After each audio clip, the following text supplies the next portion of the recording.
Hi everyone, thank you for joining me today with Good Morning Sunshine Sleep Services. Today I'm going to talk about overtiredness with babies, toddlers, and preschoolers. So before I dive into that, I want to talk about overtiredness with you and adults and how it relates. If you have, say, a deadline coming up and you have to pull a few all-nighters or at least work super late a few consecutive nights in a row, you're going to be exhausted and you're going to be so ready to fall asleep and go to bed early, and you get to that point and you lay down and your brain is just spinning and you're wide-eyed and you can't fall asleep. That is overtiredness playing a role in there. Well, the same is true for children if they've hit this state of overtiredness. They're going to have a very difficult time falling asleep and staying asleep. Overtiredness will cause frequent wake-ups at night and short naps during the day. So what does it look like in a child before you lay them down? For newborns, it's going to be a lot of intense crying. As they get older, it changes and shows up a little differently. So it might show up as like hyperactivity, where they get a second wind and a burst of energy and are running around the house like a little crazy person. They'll often be clumsy at this point, so running into things and tripping and stumbling and falling, where normally they would be rather agile on their feet. It could also be that they become very indecisive, like they want you to pick them up and then they want you to put them back down and then immediately back up and immediately back down. They just can't decide. It could also be that they're a little slap happy, laughing hysterically at something that they would typically not even bat their eye at. So there are some things that you can do to keep them from getting to this overtired state. The first thing is watch for signs of fatigue. Fatigue would be when they're getting tired, but they're not overtired yet. For newborns, fatigue can be this blank stare off into space where they're not focused on anything at all. You could also notice that like a red rim on their bottom eyelid shows up when they're getting tired.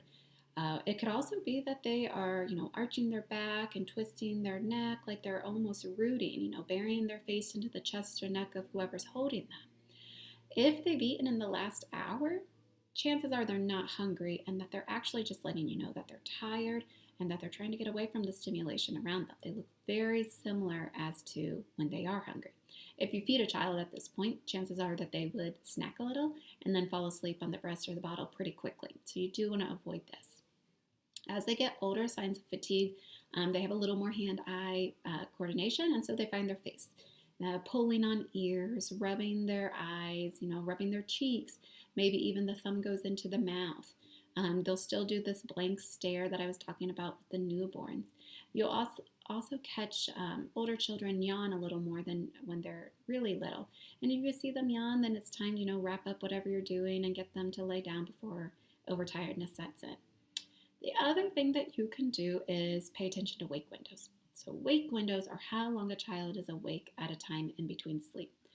It could be from when they wake up in the morning to the first nap. If they take more than one nap, then it's one nap to the next nap, and nap to bedtime. If they've dropped all their naps, then it's from when they wake up in the morning until when they go to sleep at night. You want to keep these really consistent, meaning keep them about the same length of time in between each sleep. This is to help set up that circadian rhythm, the body clock, and so they're getting tired at the same point and not overtired. You know when they're going to need a nap because it's consistent.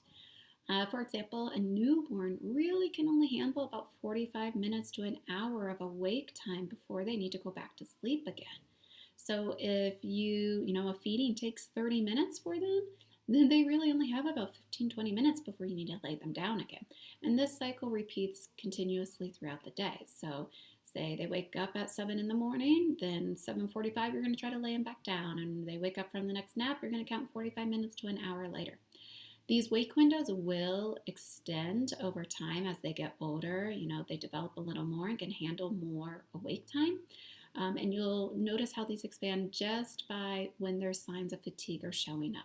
So like I said, a newborn only takes, 45 minutes to an hour before they need to sleep again, whereas a 1-year-old takes probably, they can have 4 to 6 hours of awake window before they need to go to sleep again. The other thing that you can do is set an early bedtime.